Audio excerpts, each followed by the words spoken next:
Alright, hello guys, back. I just want to do a video or an update video regarding this plant here.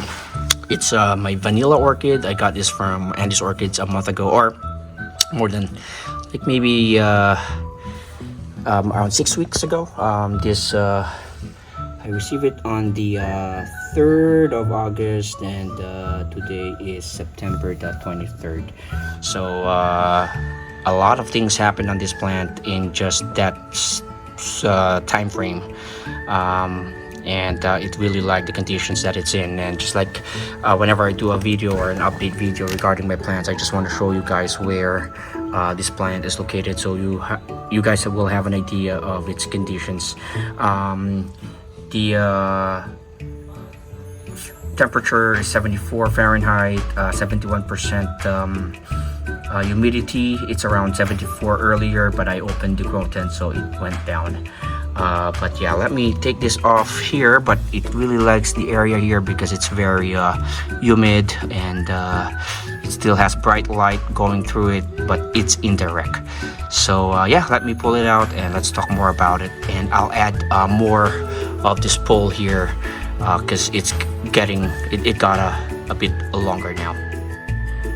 Alright guys, so I took the plant out from the grow tent, and my plan initially was to do my overhead mount to do the video overhead camera mount. However, this plant has grown really tall, and there's no way for me to get a good angle, so I'm just here on the floor. But basically, in the website, in Andy's Orchids website, let me just take this closer. It's considered an easy grower, and it's more of a vining plant.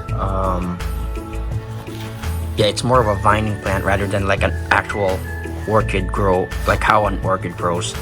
And there was also a description in the description. It also notes that it seems to grow like a pothos, and I would have to agree.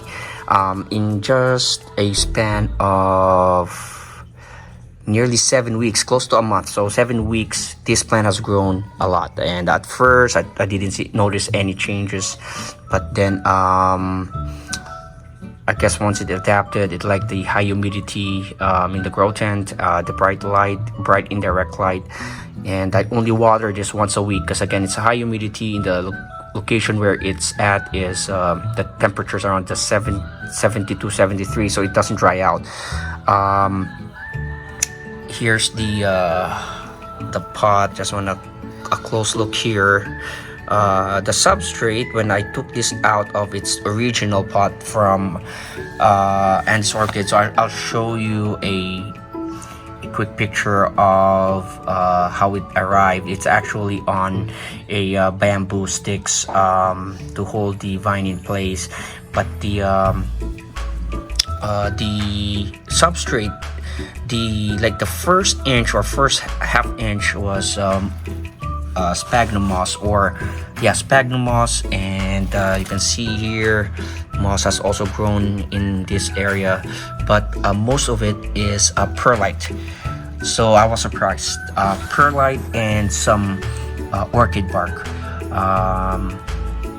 and I realized perlite, what it does is it allows very good drainage. And the other thing is perlite won't break down, it won't degrade, it won't rot, so it's a good substrate. And what I did was, when I moved this in this pot, I just used the same perlite it has, added a little bit more, and just let the moss grow. The roots were actually established, so I didn't really mess with it that much.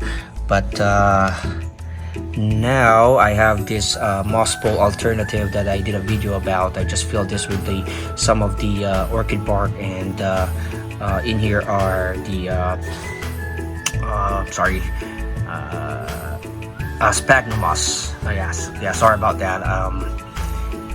My kids were kind of distracting because I can hear them having fun in the bathtub. So anyways, so again, I only water this once a week.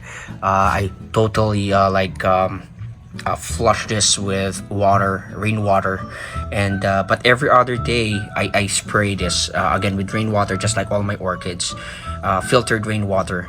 And I added some sphagnum moss, actually just placed in between the stems. And what's surprising is the plant liked it. As you can see here, this root here is all new. Like, it's not there when I got it. It grew some. Let me just there. So yeah, so this root growth is all new. And then this one here also. So it's liking it that it's sending out those large aerial roots. And this is a new leaf, new stem. Alright, same here. I don't know, but it got peeled off, cut off or something, but it's fine. And then this area here where it grew longer, and you can see the aerial roots. So it really likes high humidity, because aerial roots will grow or will appear if there's really high humidity. So that's nice. And if you guys watch the unboxing of this orchid, I've shown you that a piece broke off, and it's doing good also. This is new growth, and I'll show you here. That's a new root. So it reached the sphagnum, and that fuzzy hairy, I don't know what it is specifically, but for me I've seen it in pictures, so it's normal for orchids. And in this small pot here, it's just lava rock here, and then some sphagnum moss on top. Again, I was just I just put the this cutting here when it broke off, and I was thinking if it survives, good. If not, then I didn't waste it at least. But yeah, these are very easy to grow plants. That's as far as I can say. In just 7 weeks I've had it, I never had any problems, and it's growing like crazy. Now the other reason why I'm doing this video is I'm gonna add another of that that alternate moss bowl container. So yeah, let me go ahead and grab that. All right, so here it is. Again, I did a video about this. It's a very good alternative to actually using pure sphagnum moss and do like a DIY moss bowl. In this case, I just filled it with some, I don't know if you guys can see it, some sphagnum moss, but I placed orchid bark this time instead of lava rock. The reason being is I don't think lava rock is nice, but I feel like for the vanilla will thrive more with the what do you call this, with the orchid bark, because it's more moist, and the chances it will still rot, it will still degrade eventually, but I feel like it will take longer because I won't be like getting it moist all the time. Like, it won't be totally soaked, and it will give the roots a chance to go through all of these holes, hopefully go through these holes, and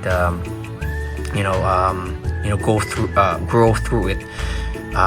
So yeah, so this is the moss bowl alternative. So let me try and see if I can put it in here directly.